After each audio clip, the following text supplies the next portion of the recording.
Dans le cas de la cellulite, ces cloisons sont devenues très verticales et en tension.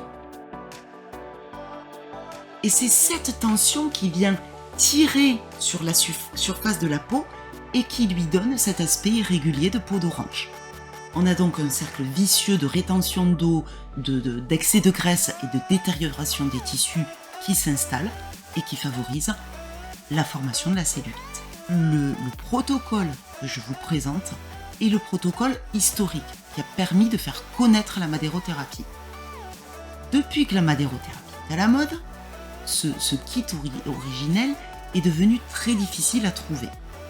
Sachez que moi, je le propose à la vente, mais les quantités diminuent.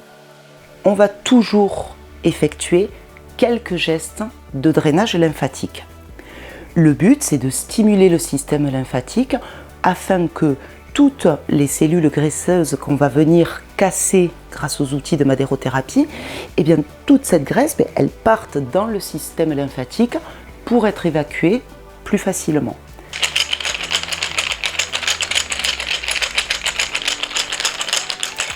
Ce mouvement est un mouvement qui part vraiment des poignets et qui se fait avec légèreté. C'est-à-dire que quand je fais ce mouvement, je ne mets pas de pression.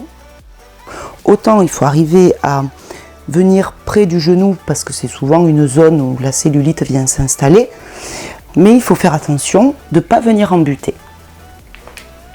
En 3 fois, de la table vers le dessus de la cuisse.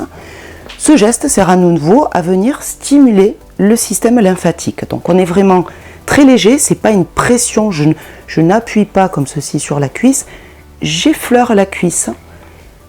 Donc on commence avec la partie dentelée dans un mouvement pendulaire, c'est-à-dire qu'on va effectuer ce mouvement-là. On va agiter en fait la partie dentelée de gauche à droite tout en remontant sur la cuisse.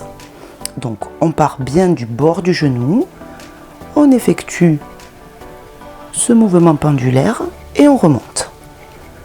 Et ceci sur tout le dessus de la cuisse.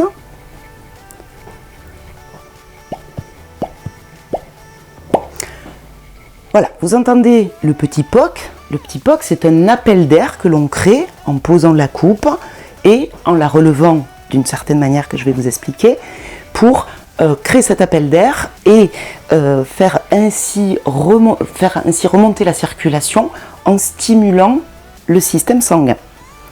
Ce qui est important, c'est la variété des mouvements. On ne doit pas être dans quelque chose de monotone. Il ne faut pas hésiter à changer le rythme, le sens. Alors, pour travailler la partie intérieure de la cuisse, vous allez demander à votre cliente d'ouvrir sa jambe et vous allez positionner un petit coussin ou un petit plaid, ce que vous avez sous la main pour bloquer le genou. Donc, ça va donner ceci. Donc, vous demandez à la cliente si elle est bien dans cette position. Est-ce que vous êtes bien comme ça? Le rouleau cube directement en mouvement circulaire.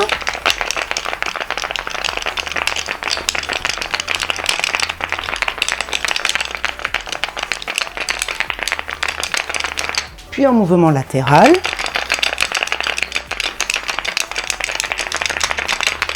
Puis on vient stimuler la citerne de Péquet, où je vous le rappelle, anatomiquement, elle est située ici, comme vous le voyez sur cette image.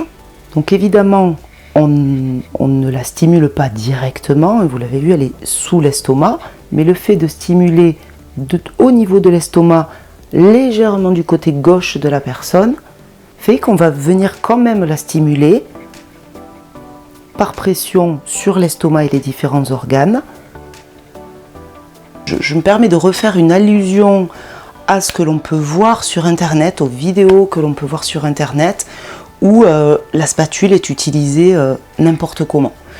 N'importe comment dans le sens où on ne respecte pas le sens de circulation de la lymphe et où on peut même créer l'effet inverse de ce que l'on souhaite. Votre cliente, elle va se retrouver avec le ventre qui pend encore plus que quand elle est venue.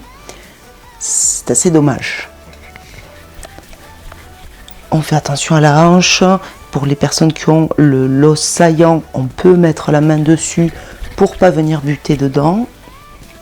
Le rouleau strié en aller-retour, en mouvement circulaire